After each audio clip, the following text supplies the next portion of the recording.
is a video that is coming up after a long time and I was contemplating कि कौन सा video बनाएं, तो decide ये किया कि let me talk something about tapes. We have not spoken about tapes at all. तो cassette tapes की बात हम करेंगे आज.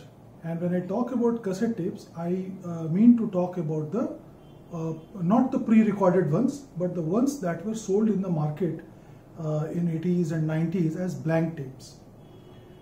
तो ब्लैंक टेप्स इसलिए बिकते थे क्योंकि कुछ लोग प्रेफर करते थे उनको प्री रिकॉर्डेड टेप्स के ऊपर. प्री रिकॉर्डेड टेप्स का जो कैसेट का जो हेड वो शेल जो होता है और उसके अंदर का जो मैकेनिज्म होता है वो उतना बढ़िया नहीं होता था.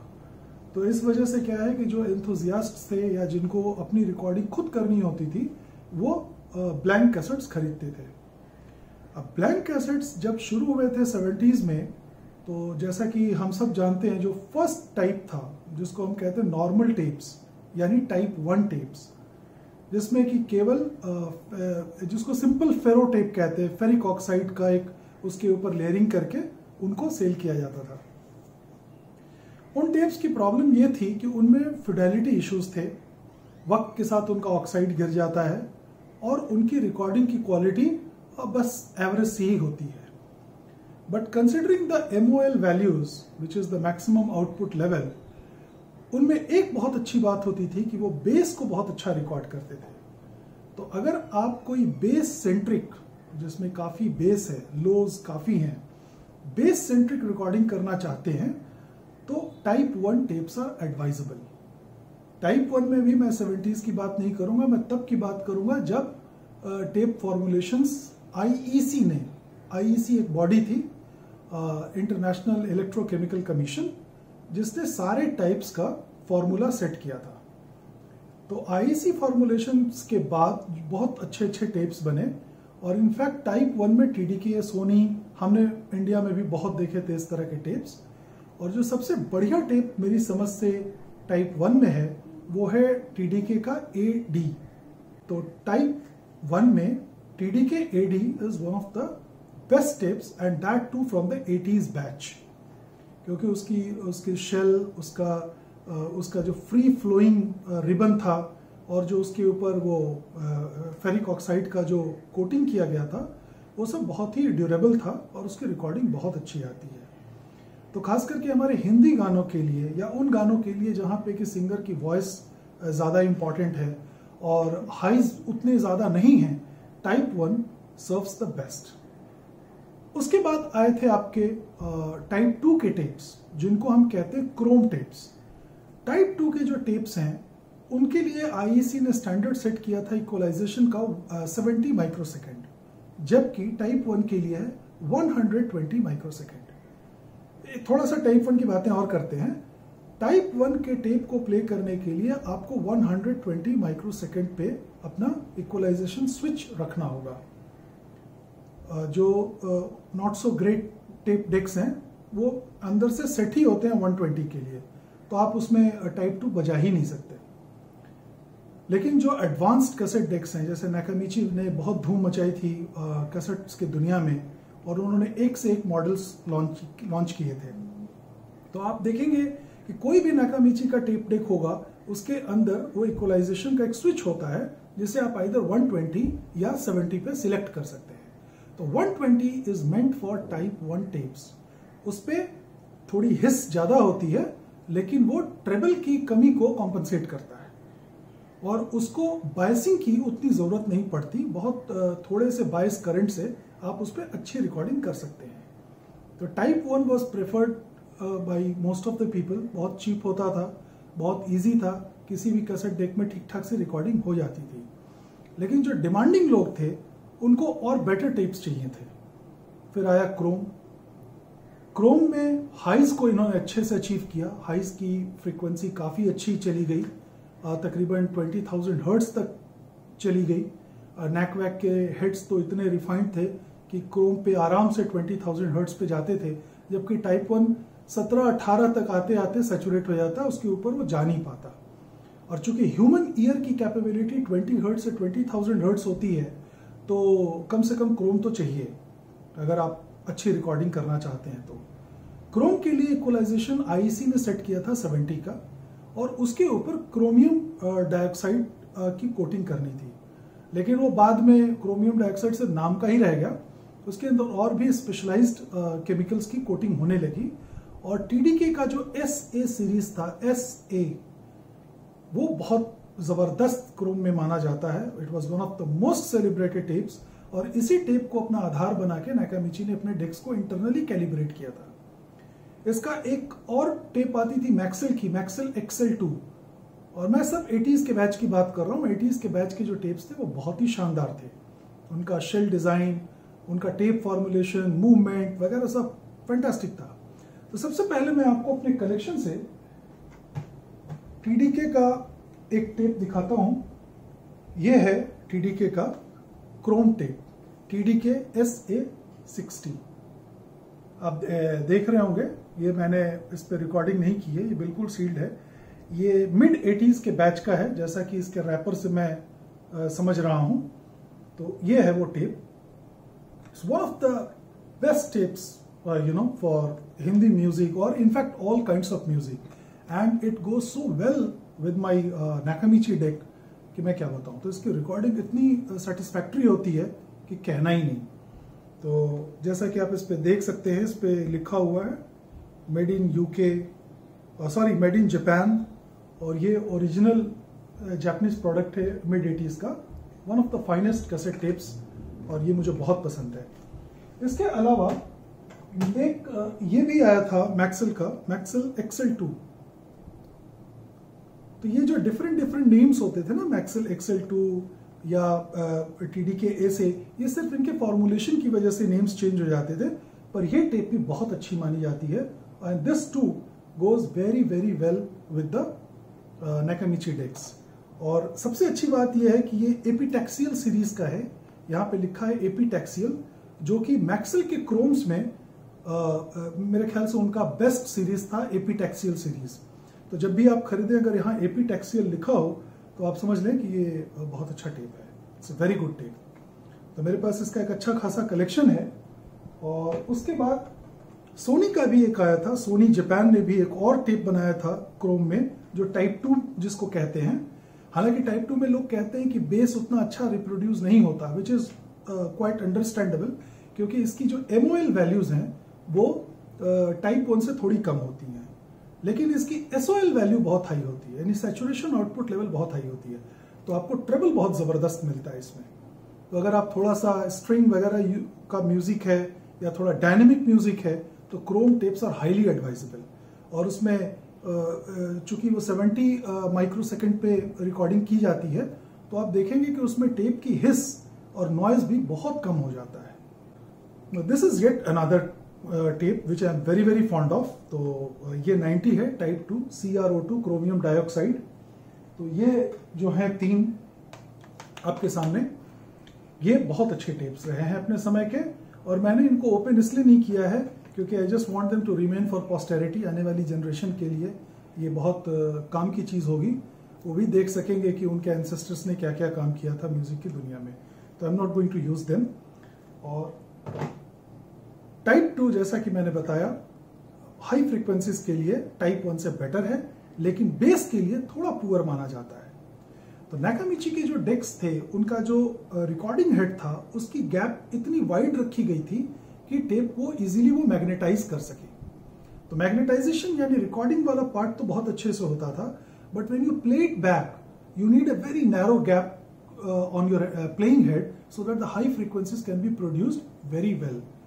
तो 70s के जो ग्लास के हेड्स आते थे, glass ferrite heads, they were not capable of playing them.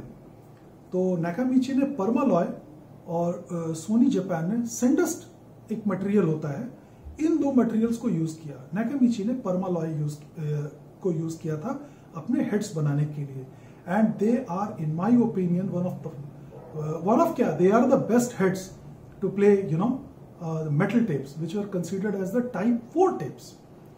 बीच में एक टाइप 3 भी आया था, जो कि टाइप 1 और टाइप 2 का एक तरह से बेस्ट ऑफ बोथ वर्ल्ड्स करने की कोशिश की गई थी कि आपको बेस भी बहुत अच्छा मिलेगा, ट्रेबल भी अच्छा मिलेगा। तो उनको टाइप 3 टेप्स कहते थे, लेकिन टाइप 3 टेप्स बहुत ज्यादा फेमस नहीं हो पाए। थोड़ा बहुत जापान में चले, जापान में उनको यूज किया गया। अभी भी कुछ पुराने डेक्स आपको मिल जाएंगे जिन पे टाइप 3 का भी स्विच होता है, लेकिन नाकामिची ने इसको कंप्लीटली इग्नोर किया क्योंकि तब तक टाइप 4 आ चुका था और टाइप 4 ने दुनिया ही बदल दी। It had very very fine particles of metal, triple coated and all, और उसका bass response, mid response, frequency response, tape hiss, ये सब बहुत कम था, लेकिन उसकी कोएर्सिविटी बहुत ज्यादा थी। अब कोएर्सिविटी क्या होता है? कोएर्सिविटी वो चीज होती है जो कि मैग्नेटिक फ्लक्स की रिक्वायरमेंट को दर्शाती है। यानी जब आप टेप पे रिकॉर्डिंग करते हैं तो it needs a certain amount of magnetic field.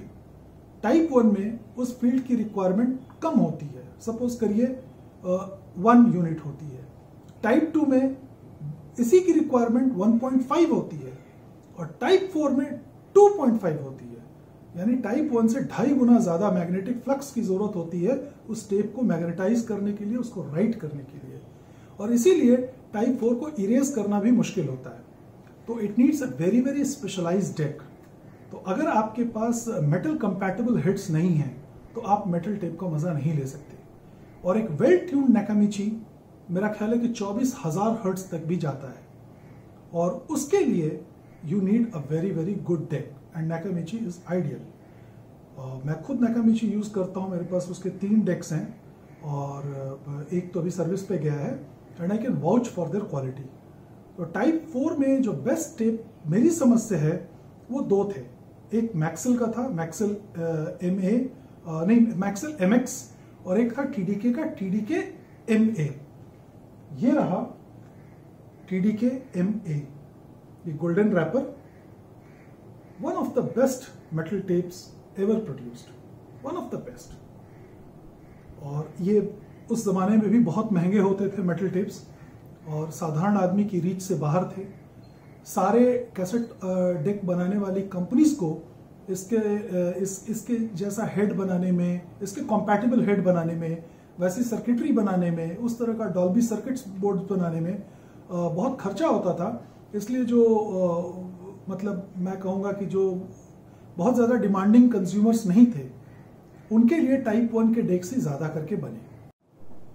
तो जो बहुत डिमांडिंग कंज्यूमर्स नहीं थे या जिनका काम टाइप 1 से चल जा रहा था उनके लिए ज़्यादा करके टाइप 1 कॉम्पैटिबल डेक्स ही बने। लेकिन टाइप 2 और टाइप 4 की कॉम्पैटिबिलिटी के लिए आपको वैसे हेड्स चाहिए थे, वैसी सर्किटरी चाहिए थी और वैसा रिफाइंड एक सेटअप चाहिए था जो कि उनको प्ले कर सके। इसमें नाकामिची का मुकाबला करना बहुत मुश्किल है, कोई भी डेक उसके आसपास भी नहीं आया मेरी समझ से। हालांकि बहुत से डेक्स अच्छे हैं, प्रिटी क्लोज है, अल्पाइन का था, लक्समैन का था, एक टैंडबर्ग का भी 3014A मॉडल था, वो भी बहुत अच्छा था। 912 था टैंडबर्ग का, वो भी बहुत अच्छा था। लेकिन नाकामिची ने जिस पिनकल को छुआ उसको कोई नहीं छू पाया। तो एक नाकामिची का बेसिक 3 हेड डेक भी आपको मेटल कंपैटिबल होता है, क्रोम कंपैटिबल तो ऑब्वियसली होगा ही, और type 1, and it makes great music. तो टाइप 2 के टेप्स मैंने आपको दिखाए, टाइप 1 का मैंने नहीं दिखाया। मैं आपको अपना टाइप 1 का एक ये सील्ड मैंने रखा है अपने पास, AD60। So this is a part of my collection and this is one very good type 1 tape. Produces excellent mids and excellent bass response. High frequency भी अच्छी है, provided कि आप गिटार्स और वो ब्रास उस तरह के म्यूजिक में नहीं जा रहे हैं। और टाइप 4 जैसा कि मैंने आपको बताया, it was best of both the worlds, मतलब उसमें तो लोज, हाईज, मिड्स सब कुछ गजब का हो गया और टेक्नोलॉजी भी काफ़ी सुधर गई थी, हेड गैप्स भी नैरो हो गए थे और obviously they were very very costly. और TDK ने कुछ कमाल के टिप्स बनाए टाइप 4 में, मैं आपको एक एक करके दिखाता हूं उनमें कौन कौन से बहुत अच्छे थे, बहुत सेलिब्रेटेड थे और बहुत ही फेमस हुए। पहला तो टेप ये है जो मैंने आपको शुरू में सब दिखाया था, TDK का MA90। तो ये MA90 है, ये गोल्ड रैप में है, तो ये लेट 80s का है। इसके पहले जो MA आता था वो इस तरह का दिखता था, ब्लैक रैपर में। दोनों बहुत अच्छे हैं, कोई उनमें प्रॉब्लम नहीं है, बट ये मिले तो कलेक्शन पर्सपेक्टिव से मुझे ये अच्छा लगता है और इसकी रिस्पांस बहुत अच्छी है। TDK MA90 आप देख रहे हैं, ब्लैक रैपर में, वो गोल्ड रैपर में था। इसके अलावा मैक्सेल भी पीछे नहीं था। यह है मैक्सेल का मैक्सेल MX90, one of the finest metal tapes. मतलब इन दोनों के आगे मुझे नहीं लगता कि सोनी का इस रेंज में कोई टेप था जो इनके आसपास आता हो। सोनी ने क्या बनाया मैं आपको वो भी दिखाऊंगा, लेकिन थोड़ी देर के बाद। तो ये मैक्सेल का टाइप 4 है, और वो आपने TDK के 2 टाइप 4s देखे जो मेटल की दुनिया में जिन्होंने तहलका मचा दिया, एंड उनके ऊपर रिकॉर्डिंग जो होती है इतनी कमाल की होती है कि आप पूछे ना। और ये है TDK का probably one of the most celebrated cassette tapes. काफी भारी है, aluminium body. This is the legendary TDK MAR90।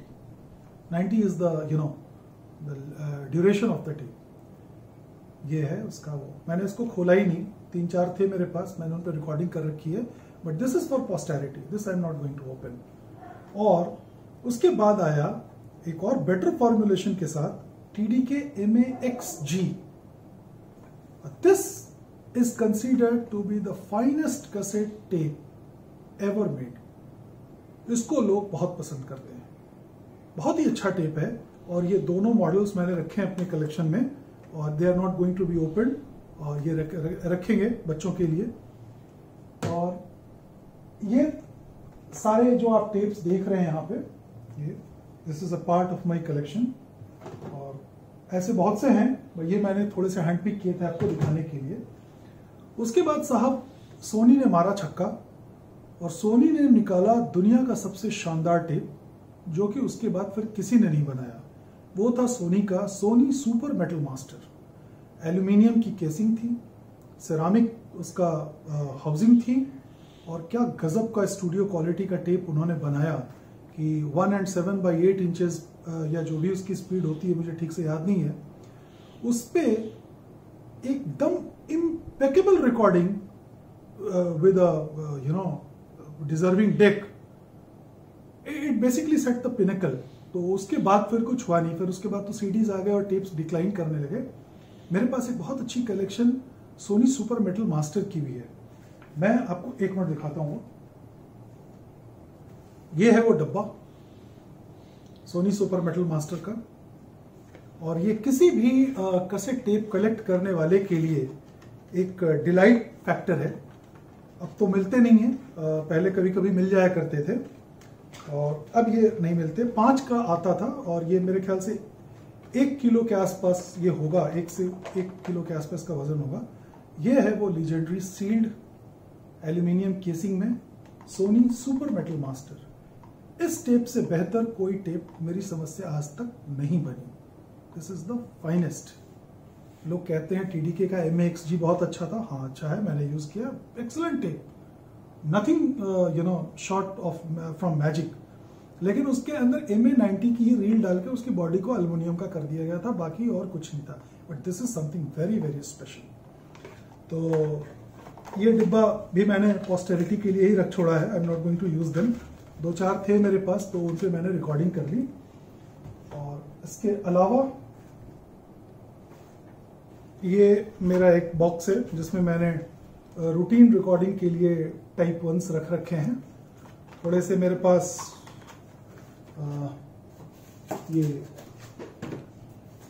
ये मेरा एकदम बिल्कुल डीलर का डिब्बा था, 2-3 मैंने रिकॉर्ड कर लिया इसमें। ये TDK SA90 है, वेरी गुड टेप्स, टाइप 2 के सुपर एविलिन जो मटेरियल था TDK वालों का, वो उन्होंने यूज करा था। और ये है एक और collection of some tapes, some various kind of tapes that I have done, जिसमें आप देखेंगे नाकामिची का वो ZX90 भी है। ये भी बहुत जबरदस्त टेप था, जो नाकामिची के नाम पे ये आया था। इसके अंदर जो रील है वो TDK की ही है, पर ब्रांडिंग नाकामिची का था।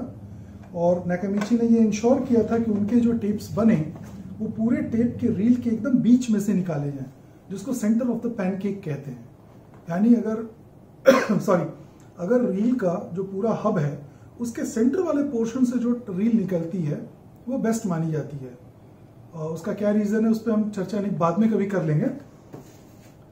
लेकिन नाकामिची चाहता था कि वही सेंटर ऑफ द पैनकेक उसमें पड़े हाउसिंग्स में।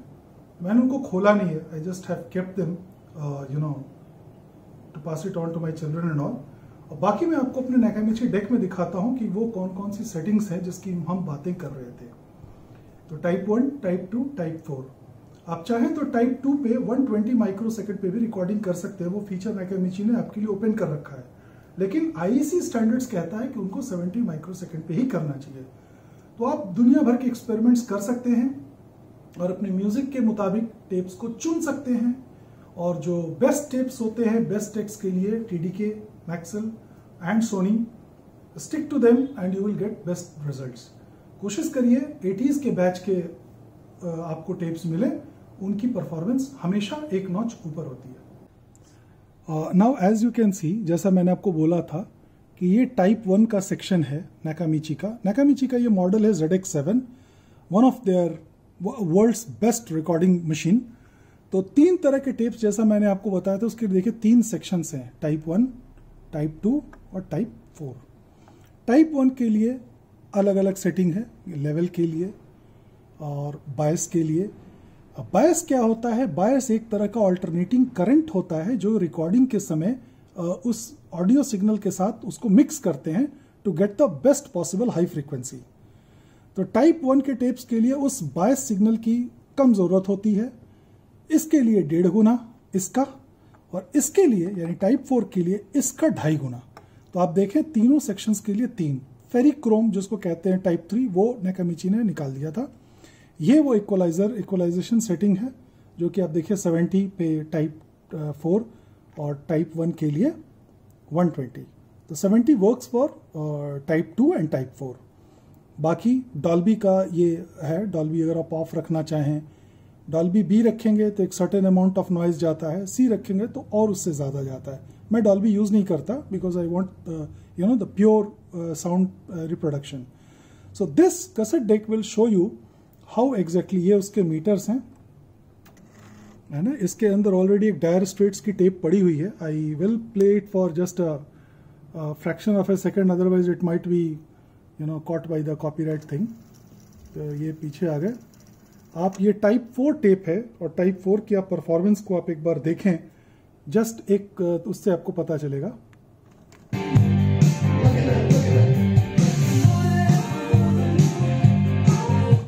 That's it. I'm not going to play it more than that. So basically, this is a great cassette deck with all 3 things, and it gives you the flexibility to record any kind of music on any kind of tape that you want. And recording is it's a great fun activity. It's a stress buster.